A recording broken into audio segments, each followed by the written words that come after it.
Vous venez de vous exprimer massivement par votre vote. Je veux remercier tous les élus locaux, les présidents et assesseurs, les agents municipaux dans tous les bureaux de vote pour leur mobilisation. La démocratie, c'est eux et nous leur devons tant. Je veux aussi remercier plus particulièrement nos candidats, ceux d'Ensemble pour la République, dont plus de 300 sont qualifiés pour le second tour. Je remercie tous les Français qui nous ont fait confiance dès ce premier tour. Nos candidats portent en eux la flamme et l'énergie de ceux qui se battent, peu importe les vents contraires, peu importe les circonstances, dans un objectif et un seul, faire gagner nos valeurs et faire gagner la France, motivés par un attachement viscéral à la République, une détermination absolue à conjurer les inégalités de destin et un engagement total pour faire avancer notre pays. Nous avons la conviction sincère que nous portons un combat juste, un combat fort, un combat nécessaire et indispensable.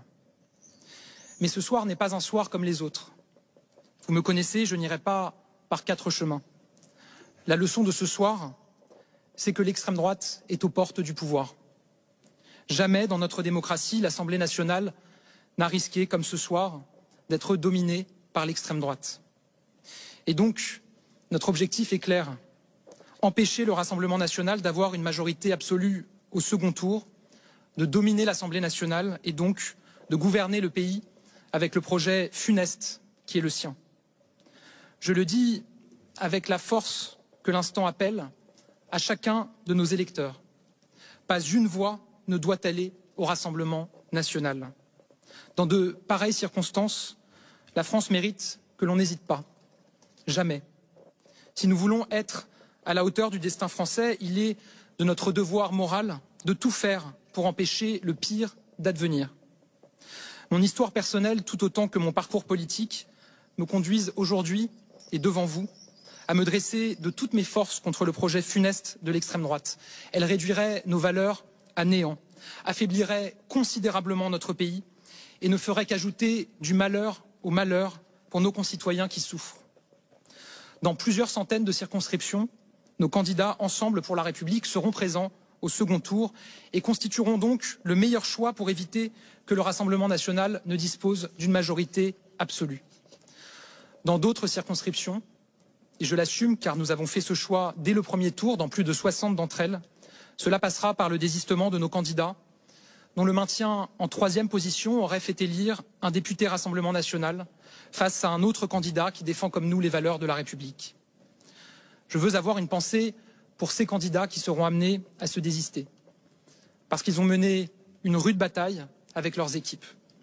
C'est un choix important, c'est un choix lourd, parce que c'est le choix de la responsabilité et je le crois profondément, le choix de l'honneur. Chacun l'a compris ce soir, le nouveau Front populaire n'aura pas de majorité absolue. Nous avons dit tout au long de cette campagne que la présence en son sein d'une France insoumise, largement rejetée par les Français, l'empêchait d'être une alternative crédible pour gouverner.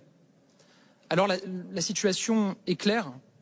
L'enjeu de ce second tour, c'est de priver l'extrême droite d'une majorité absolue en construisant une assemblée où nous pèserons suffisamment pour bâtir entre forces républicaines des majorités de projets et d'idées. Dans cette assemblée nouvelle, j'ai la conviction que nos candidats Ensemble pour la République sont ceux qui défendront le mieux vos intérêts, vos idées, vos valeurs. Alors c'est en donnant de la force partout en France, à nos candidats pour le second tour, que nous parviendrons à vous protéger au mieux. Françaises, Français, ces dernières années, vous avez pu être déçus, parfois en colère. Mais depuis toutes ces années, nous œuvrons sans relâche pour avancer. Et nous veillons surtout à protéger l'essentiel, la République et nos valeurs. Il nous faut continuer à le faire et cela commence dès demain, avec les centaines de candidats Ensemble pour la République qui seront en campagne pour protéger au mieux les Français. Aujourd'hui, vous vous êtes exprimés, aujourd'hui, vous avez voté, aujourd'hui, vous avez fait vivre notre démocratie qui est notre bien le plus cher. Cette semaine, nous allons continuer à nous battre, tous ensemble, unir nos forces, résister, avancer, voter ensemble pour la République et voter pour les candidats qui défendent la République. Je vous remercie.